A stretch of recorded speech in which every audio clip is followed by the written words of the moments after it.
नमस्कार दोस्तों। कभी कभी यूं ही बेवजह किसी बात को लेकर हमारे मन में फिजूल तरह तरह के सवाल उठने लगते हैं। अगर कभी कोई हमें कुछ बात कह देता है तो वो बात हमारे मन में बार बार घूमते रहती है और उस बात को लेकर हम अक्सर बहुत तनाव में आ जाते हैं और इस वजह से हमारी सेहत पर इसका बहुत बुरा असर पड़ता है।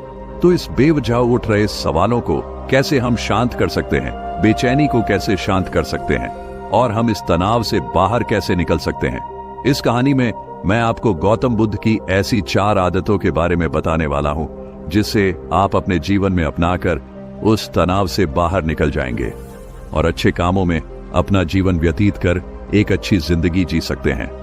यहां पर बताई गई यह 4 आदतें आपकी पूरी जिंदगी को बदल सकती हैं।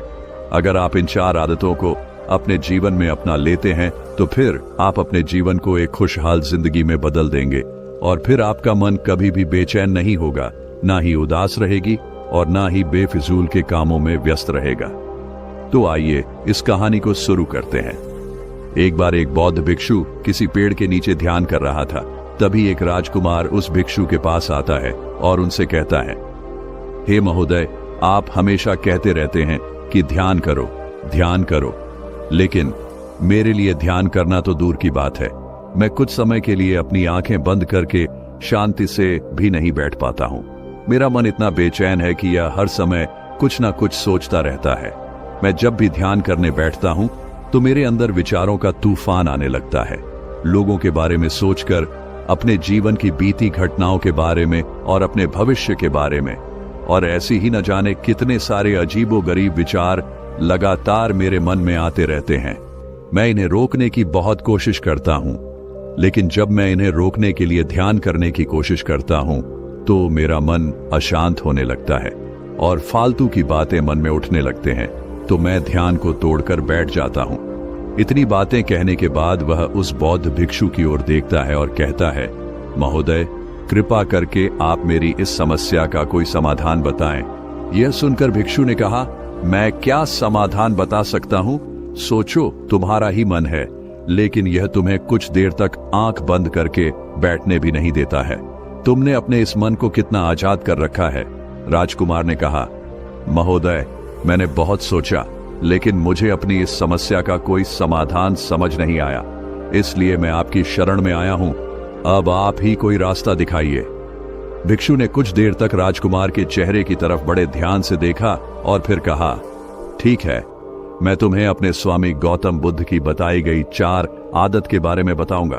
अगर तुम ये 4 आदतें छोड़ दोगे तो फिर तुम्हारा मन लगने लगेगा और तुम्हें कभी भी बेचैनी नहीं होगी। राजकुमार पूरे ध्यान लगाकर उस बौद्ध भिक्षु की बातें सुनने लगा। भिक्षु ने कहा, पहली आदत यह है कि दूसरों के मन को पढ़ना छोड़ दो। तुम और तुम्हारे जैसे ज्यादातर लोग यही गलती करते हैं कि वो दूसरों के मन की बातों को पढ़ने का प्रयास करते हैं, जैसे कि अच्छा, सामने वाला मेरे बारे में ऐसा सोच रहा है, और यही एक आदत तुम्हें सबसे ज्यादा बेचैन और परेशान करती है। ज्यादातर समय पर लोग दूसरों के मन की बातों को गलत और नकारात्मक तरीके से ही पढ़ते हैं। जैसे कि लोग अक्सर सोचते हैं कि दूसरे लोग उनकी तरक्की से जलते हैं, उसे नीचा दिखाना चाहते हैं, उसे पसंद नहीं करते, उसकी मदद नहीं करना चाहते, और ऐसी ही ना जाने कितनी सारी नकारात्मक बातें ये लोग दूसरों के प्रति अपने अंदर बैठा लेते हैं। फिर उनके बारे में ही सोचते रहते हैं, उनसे बदला लेने के तरीके सोचते रहते हैं, उन्हें नीचा दिखाने के मौके ढूंढते रहते हैं, और दूसरों के प्रति यही नकारात्मक सोच इन्हें दुखी करती है और फिर ये लोग बेचैनी महसूस करते हैं। इसलिए दूसरे लोग क्या सोच रहे हैं इसका अनुमान लगाना बंद करो। दूसरे लोगों के मन के विचारों को पढ़ने की कोशिश करना बंद करो। अगर पढ़ना ही है तो खुद के विचारों को पढ़ना शुरू करो कि तुम्हारे अंदर क्या चल रहा है। कहीं तुम नकारात्मक सोच, शिकायत या बुराई करने जैसी आदतों के शिकार तो नहीं हो रहे हो। फिर बौद्ध भिक्षु ने कहा, दूसरी आदत ये सोचना कि अगर असफल हो गए तो लोग क्या कहेंगे, कहीं लोग मुझ पे हंसेंगे तो नहीं। जो हंस रहा है उसे हंसने दो। लोगों के असफलता पर हंसना तो लोगों का धर्म है, क्योंकि अगर तुम सफल हो जाते तो यही वो लोग हैं जो तुम्हारी तारीफ करते, तुम्हें सम्मान देते, तुम पर गर्व करते। अगर तुम अपनी सफल होने पर दूसरों से तारीफ की उम्मीद करते हो तो अपनी असफलता पर उनके हंसने से तुम्हें दुखी नहीं होना चाहिए।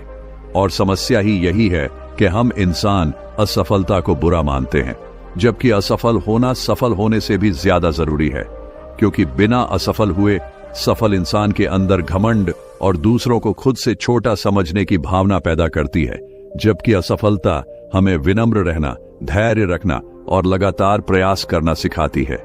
इसलिए असफलता को बुरा मत समझो, और अगर तुम्हारे काम में असफल होने की संभावना नहीं है तो इसका अर्थ है कि तुमने अपना लक्ष्य अपनी क्षमताओं से छोटा बनाया है। और अगर लोग तुम पर हंस नहीं रहे, तुम्हें ताने नहीं मार रहे हैं, तुम्हारी बुराई नहीं कर रहे हैं, तो इसका मतलब तुम अंदर से मरे हुए हो।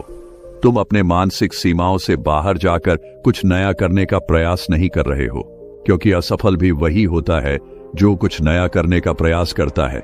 और एक बात हमेशा याद रखना, अगर तुम्हारे अंदर असफल होने का साहस नहीं है तो तुम कभी भी कोई भी बड़ा लक्ष्य हासिल नहीं कर पाओगे जो तुम करना चाहते हो।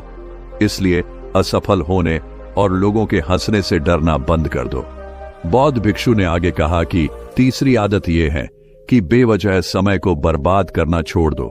लोगों को लगता है कि वो समय को काट रहे हैं, लेकिन असल में समय हर बार उन्हें काट रहा है। लोगों के द्वारा समय को व्यर्थ के कामों में बर्बाद करने का केवल एक ही कारण है, और वह ये है कि उन्हें लगता है कि उनके पास बहुत समय है, जबकि सच्चाई यह नहीं है, क्योंकि उनसे पहले वाले लोगों को भी यही लगता था कि उनके पास बहुत समय है, लेकिन उन्हें पता नहीं चल पाया कि कब समय बीत गया और उनका बुलावा आ गया, और जब तक उन्हें अपनी गलती का एहसास हुआ तब तक समय उनके हाथ से निकल चुका था। बस पश्चाताप रह गया था कि सारा जीवन व्यर्थ के कामों में बर्बाद कर दिया, और फिर इस दुनिया से बिना खुद को जाने, बिना इस जीवन की सच्चाई को समझे वो चले गए। इसलिए जब तक यह जीवन है, इसे अच्छे कामों में लगाओ, खुद को जानने में, दूसरों की मदद करने में, लोगों को सही राह दिखाने में, मानवता के कल्याण में। और दूसरी बात, समय को बर्बाद करने से आज तक किसी को खुशी नहीं मिली है। हालांकि समय काटने से तुम्हें क्षण भर की खुशी तो महसूस हो सकती है, लेकिन जब तुम्हें होश आता है और तुम देखते हो कि कितना सारा समय बर्बाद किया जा चुका है, तब तुम्हें खुद पर क्रोध आता है और तुम पश्चाताप के भाव से भर जाते हो। और फिर यही पश्चाताप का भाव तुम्हारे अंदर तनाव पैदा करता है और तुम बेचैन हो जाते हो और लगातार अपनी उस गलती के बारे में सोचते रहते हो। फिर तुम्हारा किसी भी काम में मन नहीं लगता और तुम उदास रहने लगते हो, और यह चक्र लगातार चलता रहता है, जिसकी शुरुआत हुई थी समय को काटने से।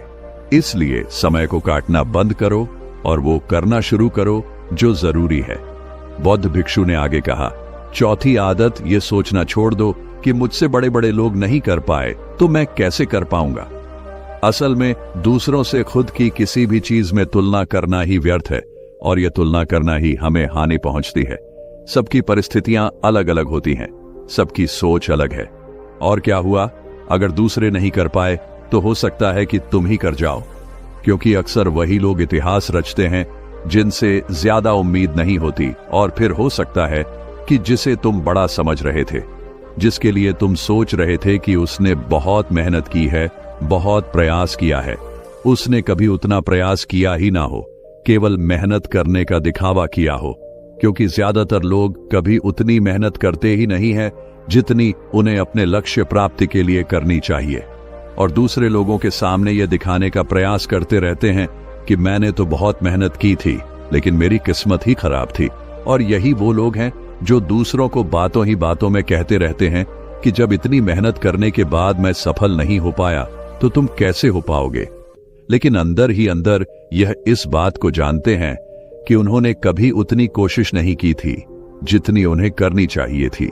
ये बस दूसरों की नजरों में अपनी इज्जत बचाने के लिए और इस डर से कि कहीं दूसरा व्यक्ति इनसे आगे ना निकल जाए, ये अपने अधूरे प्रयास से घबराते रहते हैं और दूसरों को डराते रहते हैं कि जब मैं नहीं कर पाया तो तुम कैसे कर पाओगे। इसलिए किसी दूसरे असफल व्यक्ति को देखकर यह सोचना छोड़ दो कि तुम भी कहीं असफल हो जाओगे। तुम बस अपना सर्वश्रेष्ठ प्रयास करो और बाकी सब समय पर छोड़ दो। भिक्षु ने आगे कहा, अगर तुमने ये 4 आदतें छोड़ दी तो तुम्हारा मन एकदम शांत हो जाएगा और फिर तुम जहां चाहो वहां अपना मन लगा सकते हो। इतना कहकर वह भिक्षु शांत हो गए और राजकुमार को भी अब समझ आ चुका था कि उसे क्या करना है। उसने मन ही मन उन 4 आदतों को छोड़ने का निश्चय किया। उसने उस बौद्ध भिक्षु को धन्यवाद किया और वहां से चला गया। दोस्तों, हमें यह नहीं सोचना चाहिए कि लोग मेरे बारे में क्या सोच रहे हैं। अगर मैं कोई काम करता हूं तो लोग मेरे उस काम को लेकर हंसेंगे। इसके अलावा हमें अपना फालतू समय बर्बाद नहीं करना चाहिए। इसके अलावा हमें कभी भी यह नहीं सोचना चाहिए कि अगर किसी व्यक्ति से कोई काम नहीं हो पाया है तो मैं उसे नहीं कर पाऊंगा। अगर आप मेहनत से किसी भी काम को करते हैं तो कोई भी काम छोटा या बड़ा नहीं होता और एक ना एक दिन सफलता अवश्य मिलती है।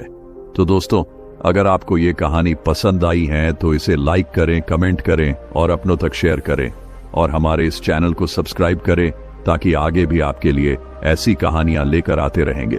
तो आज के लिए बस इतना ही। फिर मिलूंगा आपसे अगले दिन ऐसे ही एक और नई कहानी के साथ।